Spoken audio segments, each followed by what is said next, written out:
next week, those people coming to my tutorials would start to form your groups.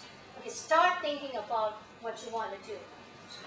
And I would like you to think of applying all these ideas and designing, inventing your whole idea of Hong Kong cultural policy and see whether it can work for some of these cases.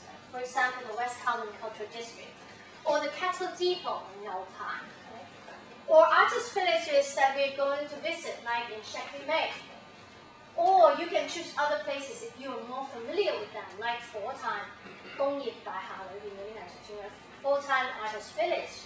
There are also some in Kwun Tong, and we are going to visit Wan Chai. And in Wan Chai, there's already Fudak Lao.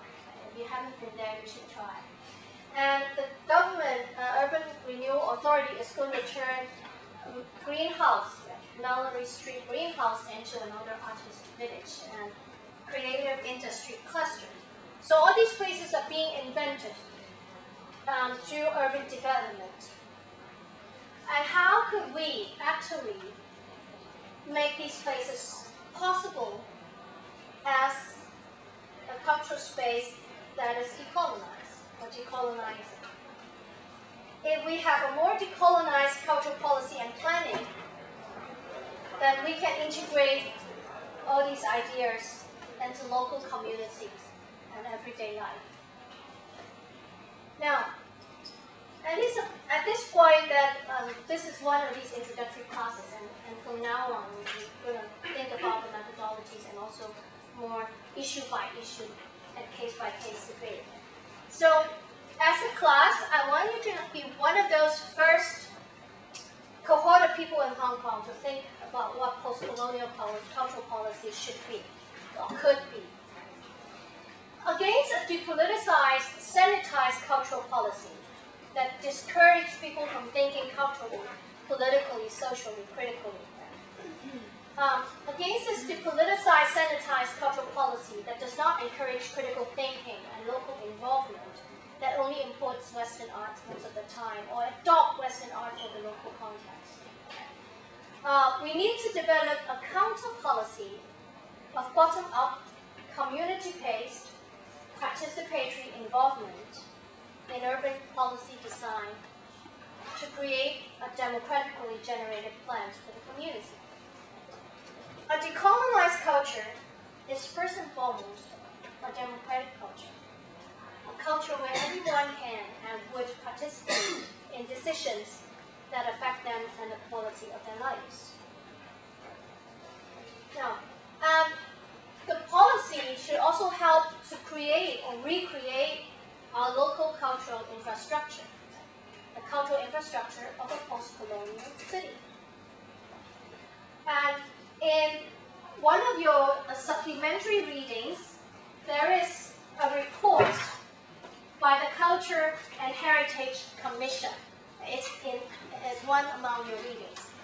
And if you look at section 3, policy proposals, and towards the end, the summary of policy proposals, which is what I'm going to elaborate on right now, you can see they actually have come up with ideas that are very close to what I'm trying to say.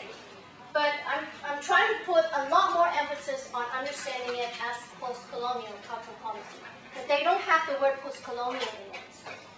But I want you to think of these changes, these proposed changes, as possibly a form of post-colonial cultural policy. First, they suggest participatory cultural policy design. And it's not participation in the traditional way that the government understands. Open a forum at a town hall without a lot of people even knowing that it happens, and ask his own supporters to come and raise their hands and speak, and then it's over. And there is nothing to make sure what is said would become a mandate for the policy. It has no effect. It's just allowing you to air your ideas and take some notes, go back, and there's no guarantee that what you said has anything to do with the policy that they come up with. It's just a pretense to consult you So the government calls it consultation. So this kind of consultation, they will give you a wish card, like West Common Cultural District now, and give you boxes to choose. And sometimes inside one box there are choices that are contradictory, and you don't know whether you can choose this way or not. A lot of these things, they pretend to consult you, but nothing actually,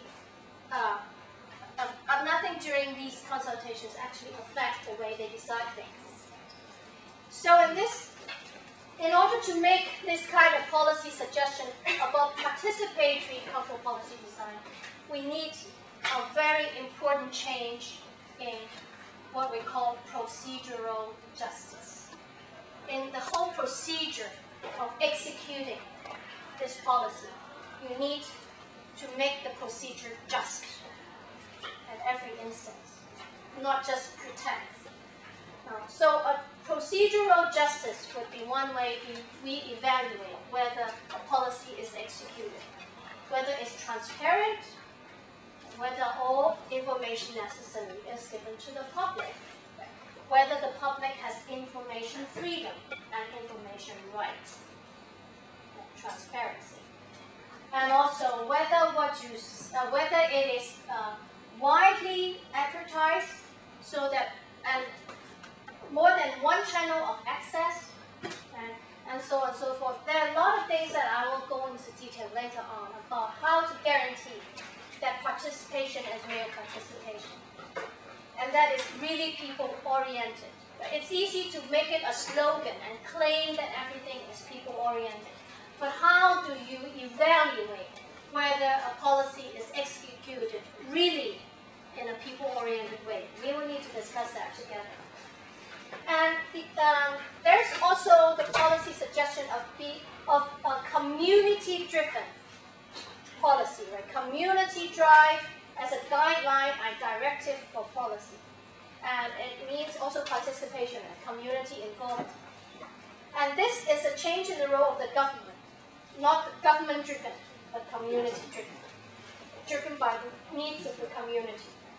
So it means that the public, the government, private money donors, private donors and charities, and also the community need to form a kind of partnership in making things happen, not just top-down from the government, and not just commercially provided by the private and the commercial, and not just done by the community on their own without any help, but a partnership between the three sides. So it can be publicly facilitated. The government should become not to impose, but to facilitate things to make it happen. Changing of the role of the government. And secondly, publicly and privately funded, a mixture of funding. And three, community and professional run. Not just run by the government, not just run by the market, not just run by the professionals, and not just run by the community, but a mixture of those. And together, we hope that we will start knowing what a kind of holistic approach to culture and heritage can be. So cultural policy is about a lot of things. Preservation, revitalization, and respect for the traditional culture, for vernacular culture, for indigenous culture, and for the hybridized forms of our culture. And we need to be attentive to the colonial effects and the decolonizing possibilities in preservation and promotion of culture. And for our future, we need to incubate the new and not yet defined emerging cultures. That's time we were talking about emerging culture. And also, it's not just about culture in the form of performances or literature or visual arts.